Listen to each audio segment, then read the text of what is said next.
A representation revolution has arrived. The pressure for women to look like Victoria's Secret models is dissipating.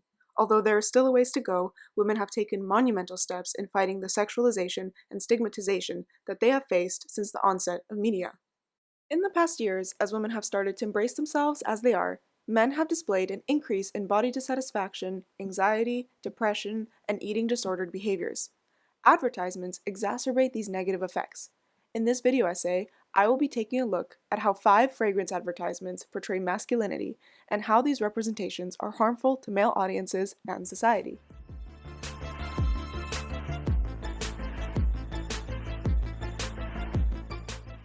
It is very difficult to sell a scent on television. The audience can't smell it, and simply describing the ingredients in the perfume isn't enough to entice the buyer to purchase the scent. Instead, perfume companies have perfected the art of selling an idea, and the idea being sold is the ideal male. The selected male models are smoldering, toned white males who ooze confidence and sex appeal. He is the embodiment of the perfume. The connotation here is, buy this scent, be this man. The human body is a powerful symbol, and in the advertising world, the body is to be read as a text. This fit and elegant man has money, power, women, and he uses this perfume. The takeaway is that his use of the fragrance contributes to his success as a man. Cologne advertisements reinforce the beauty ideals perpetuated by media and Eurocentric societal standards that in order to be the ideal version of a man, you must be white, muscular, rich, and brooding. These advertisements implicitly sell manhood along with their fragrances. In Paco Rabanne's advertisement for Invictus, the model is a champion, an alpha male. He struts into a football field with Roman gods and goddesses by his side and makes his way past desperate photographers trying to capture pictures of his toned physique. He walks across the field to get to his winning prize. Several angelic-looking women waiting for him. The message here is clear. This man is a winner, an alpha. He has everything the quote-unquote modern man strives for: fame, beauty, power, and women. And companies like Paco Rabanne communicate that this standard of beauty and success is attainable to anyone when using Invictus.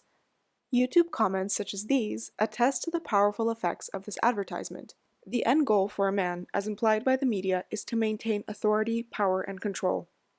One way advertisements convey these expectations is through the use of camera angles. The camera shoots the model at a low angle to communicate his authority and grandiosity. Additionally, close-up shots seen in this ad for Hugo Boss are implemented for the model to establish direct eye contact with the audience as a final display of dominance. The model's gaze is neither aggressive nor condescending. Instead, it is a look of unwavering confidence, where the model is about to reveal to the male viewer the secret of his visible success, and that secret is the perfume. Advertising is effective because it taps into a basic human desire: sex.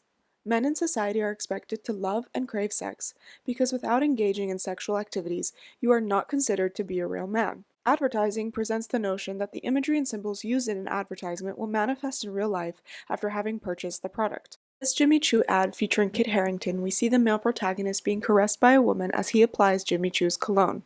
Here, because Harrington uses the Jimmy Choo cologne, he has unlimited access to a beautiful woman and the luxuries of a sleek home, expensive clothes, and enviable macho confidence. Similarly, after actor Theo James uses Hugo Boss's perfume, he is instantaneously approached by a woman and seduced by her. The short cuts between the use of the perfume and the woman approaching him signals to the viewer that because he uses the scent, women come to him. Hugo Boss and many other cologne advertisements want to convey that anyone using their fragrance has the ability to fulfill their sexual desires. Why is the portrayal of masculinity an important discussion to have? In a research paper studying Lynx's deodorant marketing strategies, the author noted the one-size-fits-all beauty standard that is presented to men. TV advertising presents and reinforces existing cultural values, placing pressure on men to have it all: the fit body, the beautiful woman, and a substantial amount of money in the bank. The prevalence of this narrative paints a harmful, one-dimensional view of what a man is.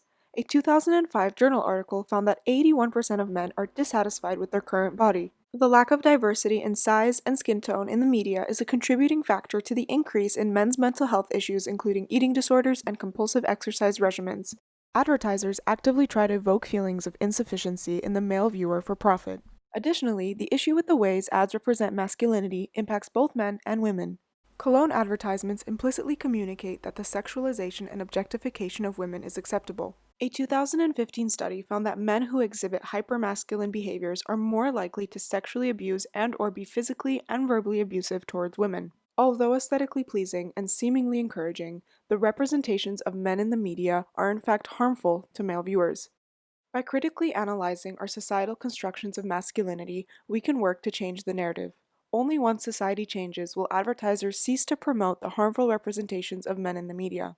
It is time to let men display their true qualities: flawed, vulnerable, and simply human.